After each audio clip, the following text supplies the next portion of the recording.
নমস্কার বন্ধুরা, 14ই ফেব্রুয়ারি সারা পৃথিবীর কাছে ভ্যালেন্টাইন্স ডে, কিন্তু ভারতীয়দের কাছে 2019 সালের পর থেকে এই দিনটা ব্ল্যাক ডে।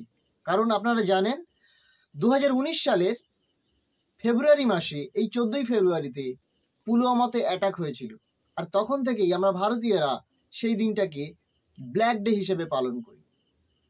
আবার এই 2025 সালে 14ই ফেব্রুয়ারি রিলিজ হলো ছাবা নামক এক বলিউড মুভি, আর এই মুভিটা এখনো পর্যন্ত বক্স অফিস কাঁপিয়ে দিচ্ছে।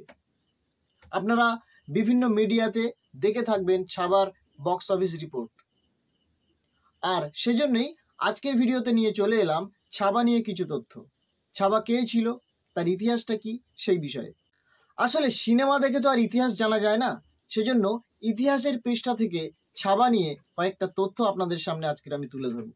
ভিডিও শেষে অবশ্যই আপনারা জানাবেন আজকের ভিডিওটা কেমন হলো। তো চলুন যাই, সেই তথ্যটা দেখে নিই। ছত্রপতি শিবাজী মহারাজের মৃত্যুর পর ঔরঙ্গজেব ভেবেছিলেন এবার নিশ্চিন্তে তিনি দাক্ষিণাত্যে নিজের আধিপত্য বিস্তার করে ফেলবেন, যেটা ছিল তার দীর্ঘদিনের স্বপ্ন। কিন্তু এটা ছিল তার ভুল, কারণ ঔরঙ্গজেবের সামনে মারাঠাদের ঢাল হয়ে দাঁড়িয়েছিল শিবাজী মহারাজের পুত্র সম্ভাজি মহারাজ, যাকে ছাবা বলা হতো। তিনি এমন যোদ্ধা ছিলেন যে 9 বছরে 120টি যুদ্ধ করেছিলেন এবং একটিতেও হারেননি। নিজের বাবার হিন্দবি স্বরাজের স্বপ্নকে তিনি এক নতুন উচ্চতায় নিয়ে যান। সম্ভাজি মহারাজের কাণ্ডকারখানায় ঔরঙ্গজেবের ঘুম ছুটে গিয়েছিল। তিনি সম্ভাজিকে ছলনার সাহায্যে ধরে ফেলেন এবং খুবই নিষ্ঠুরভাবে সাজা দিয়েছিলেন। আজ আমি আপনাদের বলবো কিভাবে ঔরঙ্গজেব সম্ভাজিকে ধরেছিলেন এবং কষ্ট দিয়ে, নিদারুণ যন্ত্রণা দিয়ে হত্যা করেছিলেন। আপনি যতই শিক্ষিত হন না কেন, নিজের ইতিহাস যদি না জানেন তাহলে নিজেকে চিনবেন কিভাবে? সম্ভাজি মহারাজের জন্ম হয় 1657 খ্রিস্টাব্দের 14ই মে পুরন্দর দুর্গে। এই দুর্গ পুনে থেকে প্রায় 50 কিলোমিটার দূরে অবস্থিত। তিনি ছিলেন শিবাজী মহারাজের প্রথম স্ত্রী সাইবাইয়ের পুত্র। তার যখন মাত্র 2 বছর বয়স, তখন তার মাতা সাইবাইয়ের মৃত্যু হয়। সে কারণে তিনি ঠাকুরমা জিজাবাইয়ের কাছে মানুষ হতে থাকেন। সম্ভাজি মহারাজ শাস্ত্র ও অস্ত্র দুই বিদ্যাতেই ছিলেন পারদর্শী। মাত্র 9 বছর বয়সেই ছত্রপতি শিবাজী মহারাজ নিজ পুত্রকে স্বরাজের শিক্ষা দিতে শুরু করেছিলেন। শিবাজির সঙ্গে সম্ভাজি যখন 1500 কিলোমিটার দূরে আগ্রা গেলেন, তখন তাদের দূরের কোনো পথকষ্ট বোধ করলেন না। তারপর যখন ঔরঙ্গজেব শিবাজিকে আগ্রাতে বন্দি করলেন, তখন সম্ভাজি ছিলেন শিবাজির ছোট্ট গুপ্তচর। এটা ছিল এমন একটা সময় যেখানে সমস্ত ক্ষেত্রে মুঘল শাসনের প্রভাব পড়েছিল। এমনকি পোশাকেও কুর্তি ও আচকানের মতো মুঘল পোশাকও জনমনে জায়গা করে নিয়েছিল। আজ যে আমরা কুর্তা বা কুর্তি পরি, সেটিও মুঘল পোশাকের আধুনিকীকরণ। শিবাজি সম্ভাজির গোয়েন্দাগিরির সাহায্যে নিজেকে প্রথমে ছোট্ট একটি কক্ষে বন্ধ করে নেন এবং পোশাক পরিবর্তনের মাধ্যমে বাইরে আসেন। তিনি সম্ভবত এমন কোনো পোশাক পরেছিলেন যেটি মুঘলদের সঙ্গে মানানসই হয়। পরে 1680 সালে শিবাজির মৃত্যু হলে তিনি সিংহাসনে বসেন এবং মুঘলদের মাথা ব্যথার প্রধান কারণ হয়ে ওঠেন। সিংহাসনে বসেই তিনি দাক্ষিণাত্যের প্রবেশপথ বুরহানপুর দখল করেন এবং এরপর তিনি নবাবপুরা এবং বাহাদুরপুরা জয় করেন এবং খুররামপুরের মতো 17টা গ্রাম ধ্বংস করেন। সোনা, রূপা, হীরে জহরত লুট করেন এবং রাজধানী বুরহানপুরকে পুরো জ্বালিয়ে ছাই করে দেন। এরপর ঔরঙ্গাবাদকেও সম্ভাজি ঔরঙ্গজেবের থেকে ছিনিয়ে নেন। এইসব ঘটনাচক্রের মধ্যে ঔরঙ্গজেবের বিদ্রোহী ছেলে দ্বিতীয় আকবরকে সম্ভাজি মহারাজ আশ্রয় দিয়েছিলেন। এর ফলে ঔরঙ্গজেবের কাছে শিবাজির মতো সমস্যা তৈরি হয়।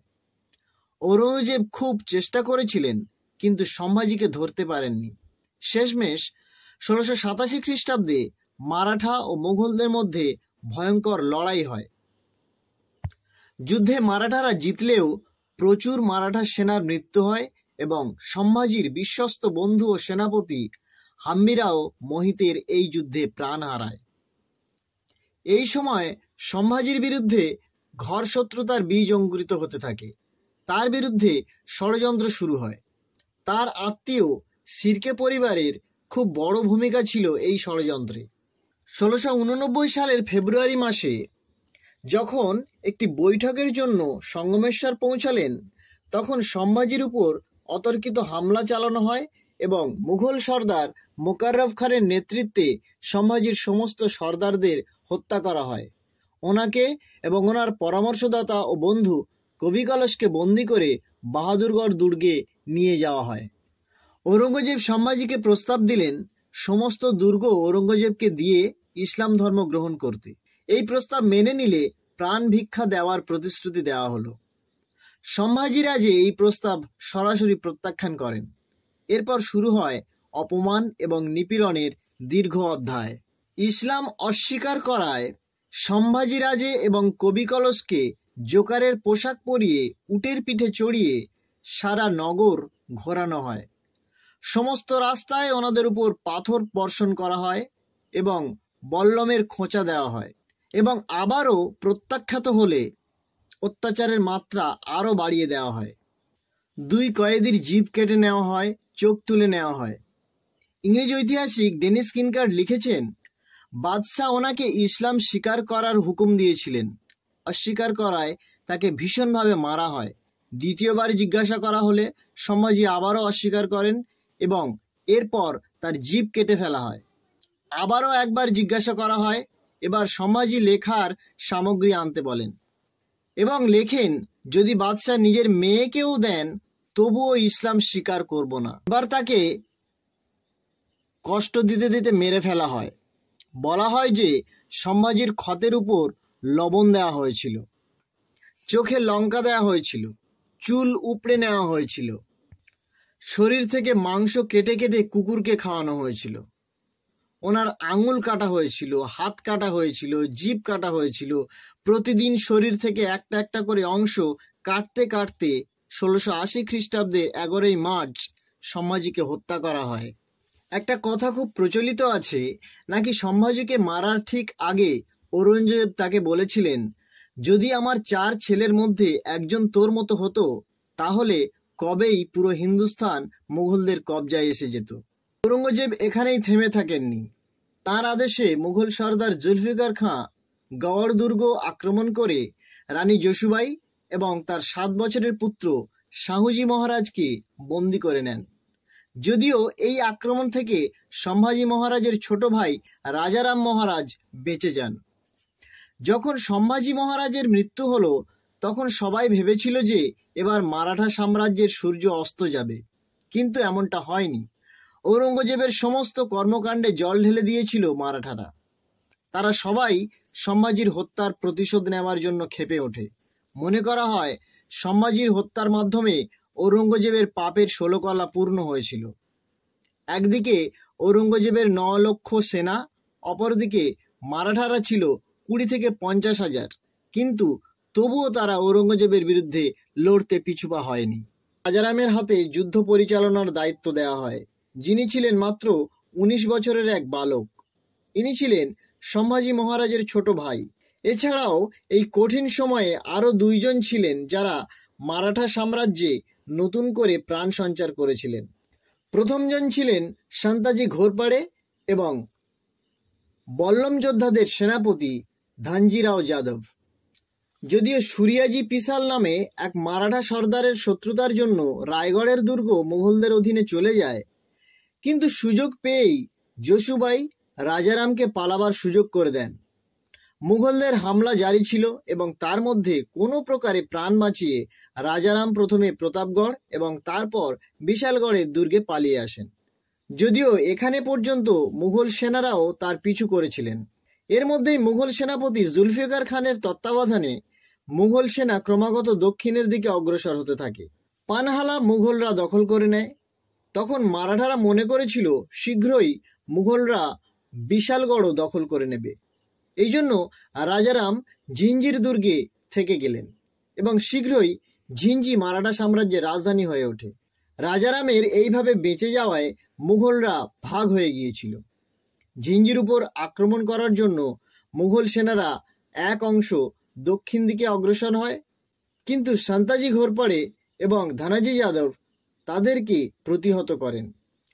এবার 1691 খ্রিস্টাব্দের শেষে বাওড়েকার, সন্তাজি, ধনাজি এবং অন্যান্য মারাঠা সর্দার মাবল নামের এক স্থানে সাক্ষাৎ করেন এবং একটা নতুন পরিকল্পনা করেন। পরিকল্পনা ছিল মুঘলদের আলাদা আলাদা করে ব্যস্ত রাখা। তারা অতর্কিত আক্রমণ পদ্ধতি অবলম্বন করেন এবং হঠাৎ করে আক্রমণ করে লুকিয়ে পড়তেন। এইভাবে চলতে থাকলে জুলফিকারের অভিযান ম্লান হতে থাকে। তাকে সময় মতো সাহায্য পাঠানোর ক্ষেত্রে মারাঠারা বাধা হয়ে দাঁড়িয়েছিল। মারাঠাদের দ্বিতীয় বিশ্বস্ত সৈন্য ধনাজি যাদবের কাছে 40,000 সৈন্য ছিল। সন্তাজি ঘোরপড়ে পরিকল্পনা করে মারাঠা সৈন্যদের পল্টন নামক এক স্থানে একত্রিত করেন এবং মুঘলদের উপর হামলা করার পরিকল্পনা স্থির করেন। আর একটা ছোট দল নিয়ে টুলাপুরে স্থিত মুঘলদের প্রধান শিবিরের উপর আক্রমণ করার পরিকল্পনা করেন। এনার পরিকল্পনা ছিল যদি সুযোগ আসে তাহলে সৈন্য ঔরঙ্গজেবের উপরও আক্রমণ করবে এবং তাকে হত্যা করবে, কিন্তু এমনটা হয়নি।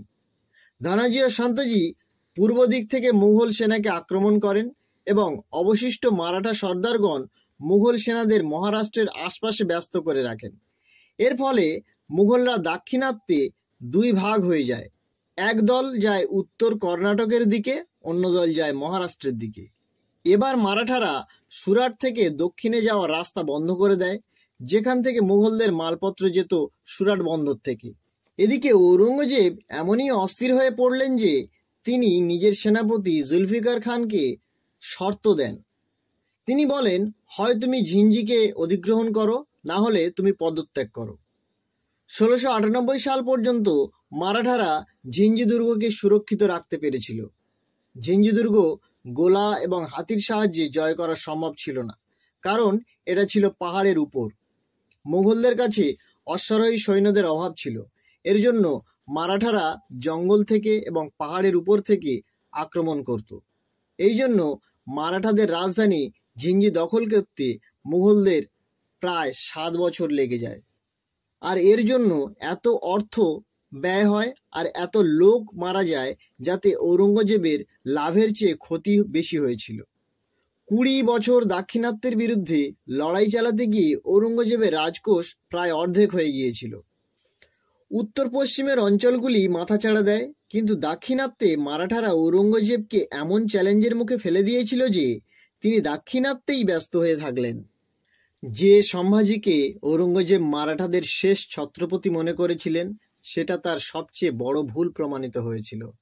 কারণ 50,000 সেনা দিয়ে মারাঠারা মুঘলদের মৃত্যু মুখে ফেলে দিয়েছিল। এই জন্য ঔরঙ্গজেব কখনোই দাক্ষিণাত্য থেকে অন্যত্র মনোনিবেশ করতেই পারেননি। 1699 সালে ঔরঙ্গজেবের একটা সুযোগ আসে। মুঘলদের যখন ক্ষমতা হ্রাস হতে থাকে, তখন মারাঠাদের ধনাজি যাদব এবং ঘোরপড়ে নিজেদের মধ্যে লড়াই করে এবং সন্তাজি ঘোরপড়ের মৃত্যু হয়ে যায়। এই সময় মুঘল সেনা ফেরার জন্য মনস্থির করে নিয়েছিল, কিন্তু মারাঠাদের এই পরিস্থিতি দেখে তারা আবার সর্বশক্তি দিয়ে মারাঠাদের আক্রমণ করেন। ছত্রপতি রাজারাম ততদিন পর্যন্ত সঠিকভাবে রাজকর্ম পরিচালনা করেছিলেন। তিনি ধনাজিকে নিজের সেনাপতি বানালেন এবং সেনাকে 3 ভাগে ভাগ করে মুঘলদের উপর পাল্টা আক্রমণ করলেন। ধনাজি যাদবের নেতৃত্বে মারাঠারা পান্ডারপুরে মুঘলদেরকে হারায়। পুনে, নাসিক এবং নান্দুবরকে তারা দ্বিতীয়বার অধিকার করে নেয়। এই হারের বদলা নিতে মুঘলরা মারাঠাদের গড় সাতারা আক্রমণ করে। 6 মাস ধরে প্রজ্ঞাপ্রভুর নেতৃত্বে মারাঠারা সাতারাকে বাঁচিয়ে রাখে, কিন্তু 1700 খ্রিস্টাব্দের এপ্রিল মাসে সাতারা মুঘলদের অধিকারে চলে যায়। এই পুরো লড়াইয়ে মুঘলদের শক্তি হ্রাস পেতে থাকে এবং মারাঠারা নতুন এলাকা দখল করতে থাকে। কিন্তু এমন সময়ে মারাঠা সাম্রাজ্যের উপর এক অভিশাপ নেমে আসে। 1700 খ্রিস্টাব্দে ছত্রপতি রাজারাম অশোকে মারা যান। তার ছেলে দ্বিতীয় শিবাজি মাত্র 4 বছর ছিলেন। এই জন্য একটি প্রশ্ন ওঠে যে এই কঠিন সময়ে মারাঠা সাম্রাজ্যের শাসনভার কে সামলাবে। যখন মুঘলরা বারবার আক্রমণ করছিল তখন মারাঠা সাম্রাজ্য লণ্ডভণ্ড হয়ে যাওয়ার উপক্রম হয়েছিল। কিন্তু এমন সময়ে রাজমাতা তারাবাই মারাঠা সাম্রাজ্যের হাল ধরেন এবং মারাঠাদের সংকট থেকে বাইরে আনেন। 1707 খ্রিস্টাব্দে এই মারাঠাদের জন্য নিজের জীবন ব্যর্থ করতে করতে মৃত্যুবরণ করেন ঔরঙ্গজেব। নিজের জীবনকালে তিনি শিবাজী ও তার 2 মহান পুত্রের মৃত্যু দেখেন, যার মধ্যে একজনের মৃত্যুর জন্য তিনি নিজেই সরাসরি দায়ী ছিলেন। হয়তো ভাগ্যের এটাই লেখা ছিল। ঔরঙ্গজেবের মৃত্যুর পর মারাঠারা ক্রমাগত নিজেদের শক্তি বৃদ্ধি করতে থাকে এবং মুঘল শাসনের অবস্থা একসময় এমন হয়ে যায় যে দিল্লি ও দিল্লির আশেপাশে তাদের ক্ষমতা চলতে থাকে, বাকি সর্বত্র মারাঠাদের অধিকারে চলে যায়। বন্ধুরা, এই ছিল সম্ভাজি মহারাজের হত্যার বদলার কাহিনী। কেমন লাগলো আজকের ভিডিওটা অবশ্যই কমেন্ট করে জানাবেন। আর সাথে সাথে যারা এখনো পর্যন্ত ছাওয়া সিনেমাটি দেখেননি তারা দেখে নেবেন এবং ঐতিহাসিক সত্যতা এবং সিনেমার সত্যতা কতটা আছে সেটা অবশ্যই যাচাই করবেন। সবাই ভালো থাকবেন, সুস্থ থাকবেন।